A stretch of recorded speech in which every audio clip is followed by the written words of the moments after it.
What's going on, guys? It's Ike with Wheelers Lawn Pros. Today we're going to be working on the lawn care truck, and we're going to be installing the Reese brake controller. Let's get to it.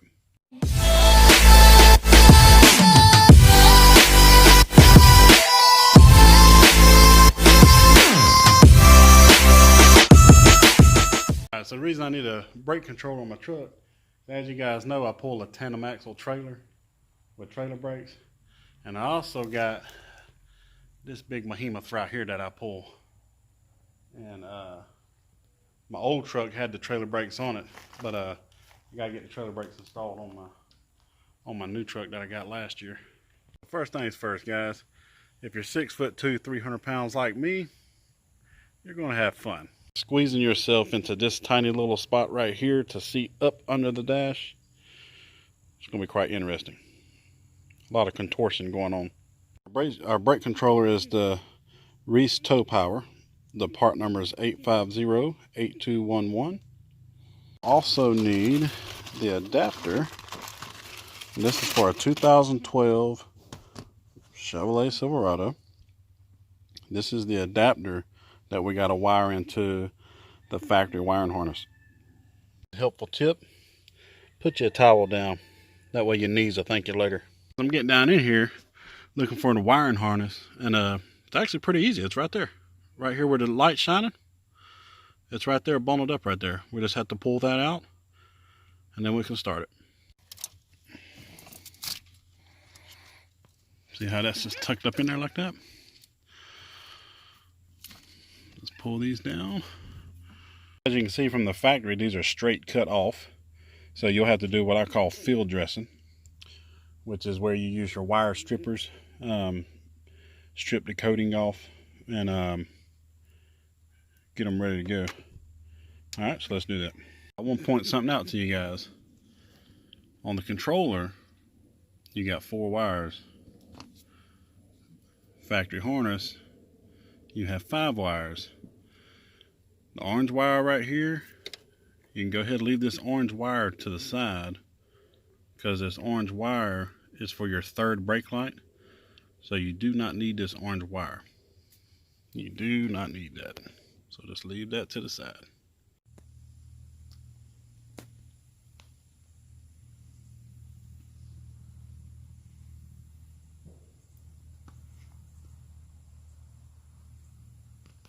It came from the factory stripped a little bit, but we're going to have to strip them back just a little bit more so we can put them in our connectors. Thicker wire, your 12 gauge wires, need to use your bigger connectors. Your smaller wires, use your blue ones.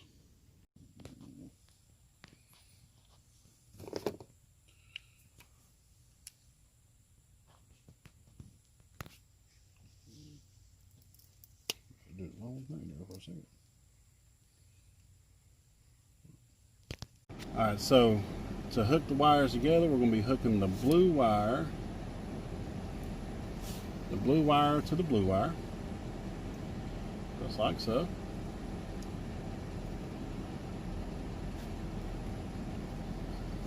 Alright, then we take the small white wire, which is our ground wire.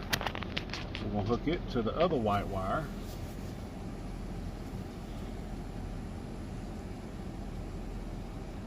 And crimp this together real tight, because the white wire that comes on your pigtail is a lot thicker, and this wire right here is a lot skinnier that comes on your factory harness.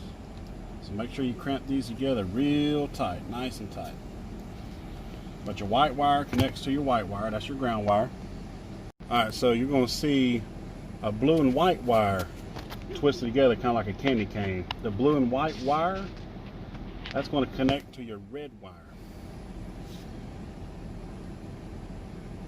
Just like this.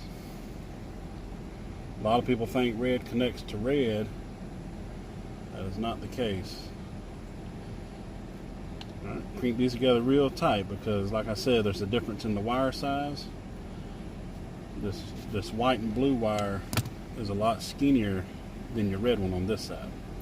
So keep them together nice and tight. Alright, now your red and black wire that's on the factory harness, this is your power wire. That's why it's also got that black strip on there.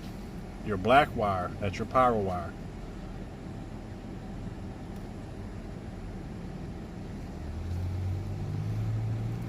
Clamp these together nice and tight.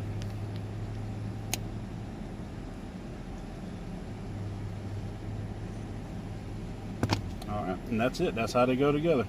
So one more time. White to white, that's your ground. Red and black to black, that's your power. Blue and white candy stripe goes to red, and blue goes to blue. Now, like I said, the orange wire is for your third brake light. You do not need this for your brake controller. So it's not cut or nothing. Just leave it to the side and just roll it back up and leave it to the side. Alright, so to keep this clean and professional looking, put you some little zip ties on here. That's going to keep these wires together nice and tight so they ain't dangling all over the place. So we'll put one right here, and then I'll go ahead and add another one down here. Now for our mounting bracket for our controller, this guy right here, you're going to see a Phillips head screw right here up under the dash. We're going to take this screw out, put this in there, and screw it back in. That's going to hold it on there.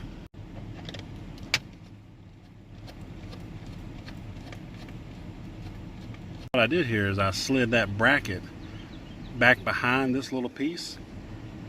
That way it'll hold it better, and I'm going to screw it back in. I'm going to kind of center it over as far as it'll go, about right there. And this one screw being in the middle with the big square piece that it's attached to, that should hold this pretty good, because it's, you know, it's not like you're going to be, you know, trying to move it all the time and all that good stuff. So that should hold it pretty good right there. Alright, so now we got it mounted up. It gives you the option to put it higher up on the first hole, or it gives you a lower hole on both sides. So since, you know, you need a little bit of space right here, I put it on the lower hole. So all we gotta do now is just plug it up, and we'll get our wire tucked in, and then I'll show you how to connect the wire so we got power. Alright, so looking from this view, you can see that the wire's tucked up in there. You can see it just a little bit right here. So what I'm going to do is, there's a black wire right here, and I'm going to pull this a little tight, and then I'm going to put another zip tie on it, so we have a clean, professional look. So we'll pop the hood, and under the hood you'll see the fuse panel over here to the on the right driver's side. Take this out, and you're going to see these two studs right here. This is where we're going to hook our power wire up to this stud right here. This is a 40 amp stud. So this stud right here with the nut on it, it did not come with this nut. I had this nut laying around the shop, and I tried it on that stud, and it actually fit. But if you have to buy a nut for this stud, the stud has a 1.25 thread pitch, and you need a nut to match that. So your power wire, if you look to the right of this fuse box right here, you're going to see a wire that's just folded down in there. See it right there? If the camera will focus. Yep, right there. Gonna pull this out. This is your power wire for your trailer brakes. There you have it. So this was all tucked in there. This is your power wire. They have it tucked down in there, taped to that harness. So we just gotta bring it over here, hook it to this stud. Not sure why I screwed that nut back on there. Hook it to the stud.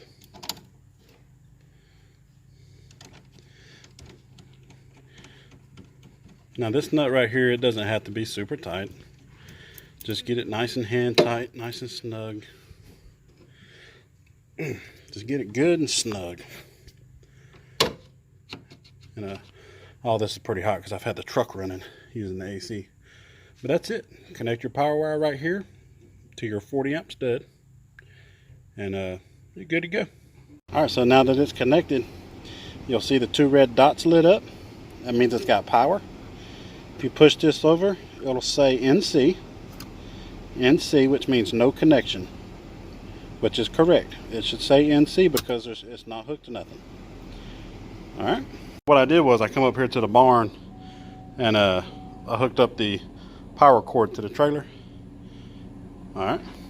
Now if we go back up here to the controller, it should say C for connected. Alright, C. So C stands for connection, NC stands for no connection.